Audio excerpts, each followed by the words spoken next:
La masificación de las drogas vienen dadas por el ascenso del capitalismo moderno, su internacionalización, la modernización a través de los privilegios de algunos países, el avance de la revolución industrial y científica y la industrialización.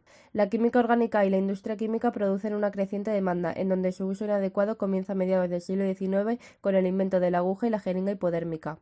En la fase contemporánea se sigue desarrollando este problema. Se establece finalmente una economía mundial capitalista con una división internacional del trabajo. Esta economía se fractura por la división entre los países industrializados y una gran periferia de países debido a la dependencia externa y al atraso que tienen. El narcotráfico y la drogadicción sufren esta fractura por la doble especialización de los países avanzados. Esta división del trabajo va ligada con la segunda revolución industrial y científico-tecnológica, en donde ciencias, técnicas, transportes y comunicaciones inciden en el desarrollo de la producción, comercialización, distribución y consumo de las drogas. El papel del Estado adquiere una dimensión mundial. Las potencias industriales compiten por territorios coloniales o semicoloniales para la producción de narcóticos a través de las plantas base, o mercados para las industrias metropolitanas, donde a través del imperialismo colonialista se incorporarán en los territorios de ultramar a la drogadicción y al narcotráfico. El neoimperialismo colonialista contribuye también al incremento de la demanda y consumo de la droga. Finalmente, la Revolución Rusa y los primeros avances de la crisis colonial incidieron en el narcotráfico y la drogadicción de igual manera. El uso de drogas ilegales se ha convertido en uno de los mayores problemas para Latinoamérica. Todos los países de la región viven un crecimiento en sus mercados de estupefacientes. La marihuana, cocaína y otras drogas sintéticas son consumidas por millones de jóvenes, mientras que otros tantos trabajan en las industrias que las producen. Por consecuencia, un gran número de latinoamericanos mueren siendo víctimas de este narcotráfico tan pronunciado.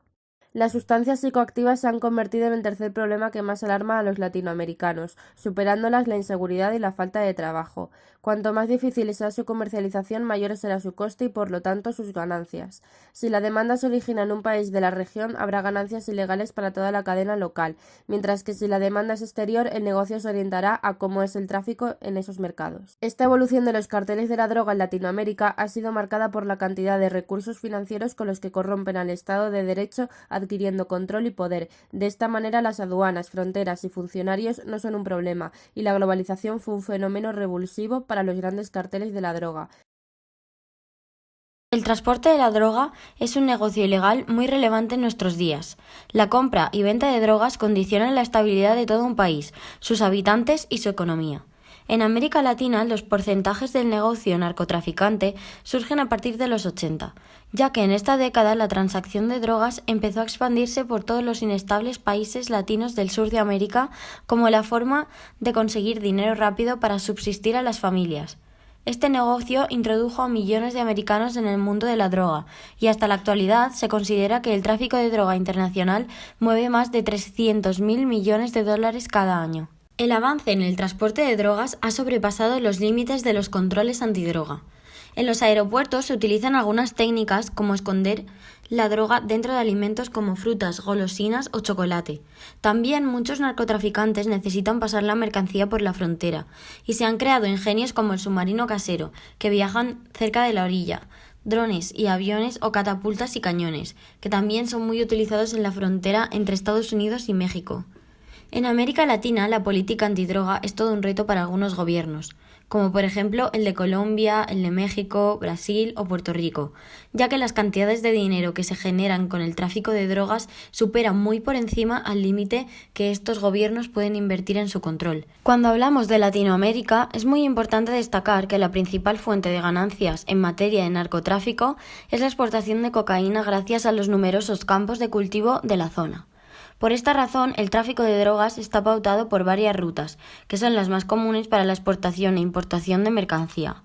En América Latina, la ruta más frecuentada para el transporte de mercancía a Estados Unidos sigue siendo la del Caribe, que conecta Puerto Rico con otras pequeñas islas donde residen traficantes de distintas nacionalidades que pueden acceder a Estados Unidos fácilmente. Recientemente, la ruta del Pacífico ha cobrado bastante importancia también, ya que el acceso a América Central es fácil y eficaz, al igual que el transporte fluvial, que ha permitido a países como Brasil lucrarse gracias a este negocio. El cartel de Sinaloa, con Ismael El Mayo como líder, controla buena parte de Sinaloa, Durango, Sonora, Baja California y Chihuahua, con presencia mínimo de 12 estados. Es uno de los pocos grupos con presencia a nivel nacional. Además, mueve una parte significativa del narcotráfico en Estados Unidos, con el movimiento de marihuana, cocaína, metanfetamina y heroína. Tiene operaciones también en unos 40 países, en Sudamérica, Centroamérica, África y Europa. No solo se dedica al tráfico de drogas y de personas, sino que lleva años beneficiándose con la exportación legal e ilegal de minerales, con destino primordial China. El cártel de Jalisco Nueva Generación.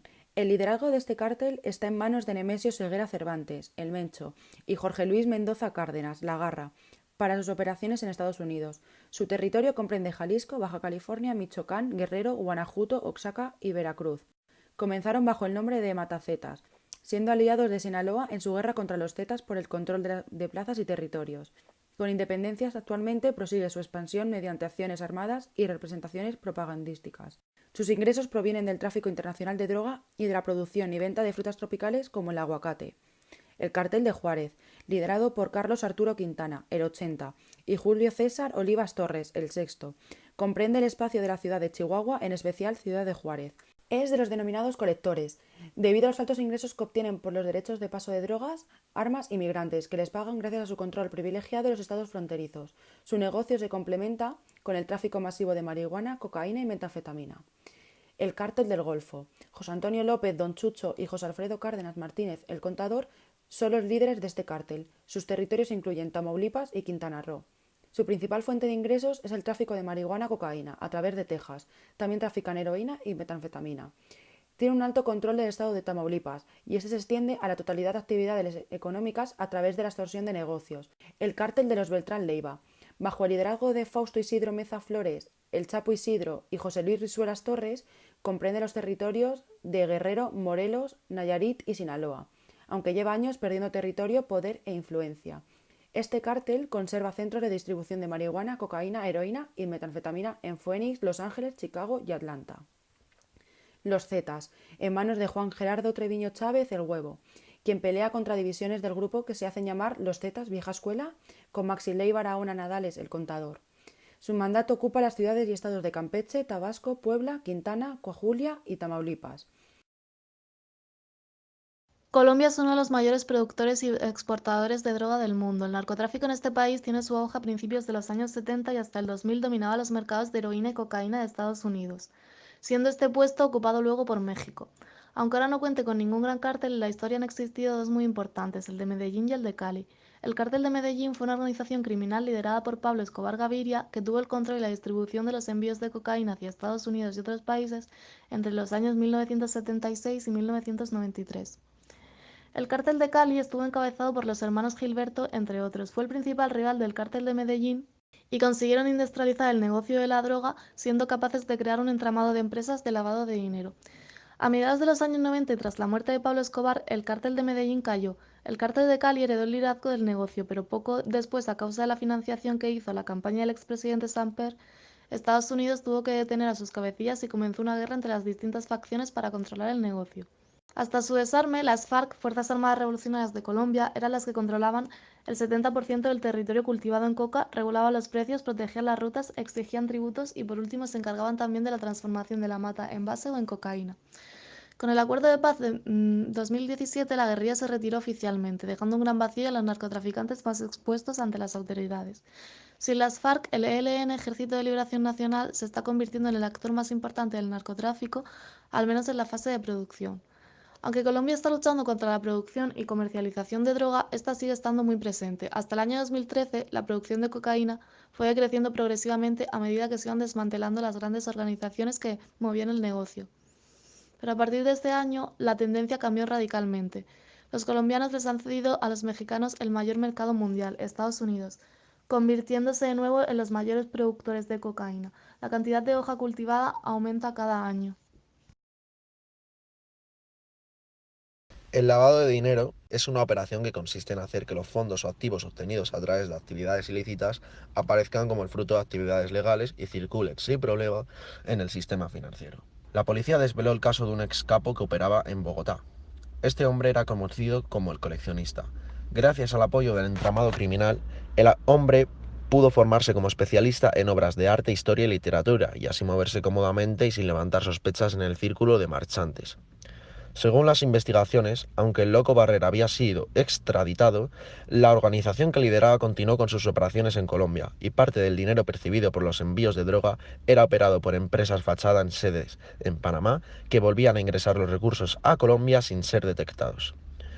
Una red de droga desarticulada en Paraguay también usaba a los jóvenes para blanquear cártel que operaba desde la ciudad de Luque. La red internacional, compuesta en ese momento por 6 ciudadanos paraguayos y 4 chilenos, fue desarticulada en los Andes. Las políticas basadas exclusivamente en la represión constituyen un auténtico fracaso y tan solo alimentan a los sectores más reaccionarios de la sociedad. Ni la elevación de las penas, ni la coacción al consumo, ni tomar como excusa la inseguridad en un país hacen que disminuya el tráfico de estupefacientes. Un objetivo, como prioridad esencial, consiste en proteger el cerebro de los niños y los más jóvenes desalentando el consumo de todas las drogas. Los gobiernos juegan un papel fundamental. Los gobiernos no deben convenir con los narcotraficantes ni con la industria del narcotráfico ningún acuerdo público, privado o encubierto, destinado a obtener apoyo financiero para fines políticos o personales. Los gobiernos tienen también la responsabilidad ética y moral de garantizar y defender el bien común de los ciudadanos. Los gobiernos deben de forma inequívoca perseguir el narcotráfico en todos los niveles. Es su responsabilidad denunciar y penalizar a las entidades bancarias corruptas. Brindar apoyo a los 3 tratados de las Naciones Unidas en materia de drogas lícitas e ilícitas sería otra opción. ¿Crees que los gobiernos tienen mucho que ver en este narcotráfico tan pronunciado de Latinoamérica? El narcotráfico es algo que está prohibido, es algo que es ilegal y los gobiernos y desde luego los estados tienen legislación que prohíbe el tráfico de sustancias ilegales. Entonces están directamente relacionados. Tienen la obligación de someter a control y perseguir cualquier actividad ilegal. Hay una sociedad en la cual que institucionalmente no está muy desarrollada, que el Estado es débil. Los estados, una de dos, o tienen recursos para hacer frente a esas situaciones, o la propia estructura del Estado puede verse implicada. Desde su punto de vista, ¿qué soluciones políticas, económicas o sociales podrían resolver el problema del narcotráfico de drogas? Cualquier tipo de solución lo que debiera es de tratar de abordar, en primer lugar, los efectos, pero también las causas. Entre los efectos está, por ejemplo, existe la posibilidad de que haya tratamientos con sustancias alternativas controladas médicamente que permitan desenganchar de otros productos que sí que son objeto de tráfico. Entonces, más desarrollo, más oportunidades, más control, más alternativas vitales, menos situaciones de degradación que puedan arrastrar a la gente a situaciones de buscar una dependencia. ¿Qué impacto crees que hace el tráfico de drogas en la población latinoamericana? Latinoamérica es una zona que produce droga y exporta droga. La forma de vida tradicional se ve amenazada. Y se puede llegar a la suplantación de las instituciones sociales normales por instituciones que están contaminadas por el narcotráfico, ¿no? Por ejemplo, no es lo mismo la incidencia de la droga entre la población blanca que en la población de color. La media de la población blanca tiene un nivel económico y adquisitivo mayor. Entonces, Estados Unidos, que es una sociedad muy desarrollada, optado por la represión, ha multiplicado enormemente las medidas represivas. La población más precaria es mucho más vulnerable de caer en la red del narcotráfico, pero como elemento activo, no solo como consumidor, sino también como elemento activo, ¿no?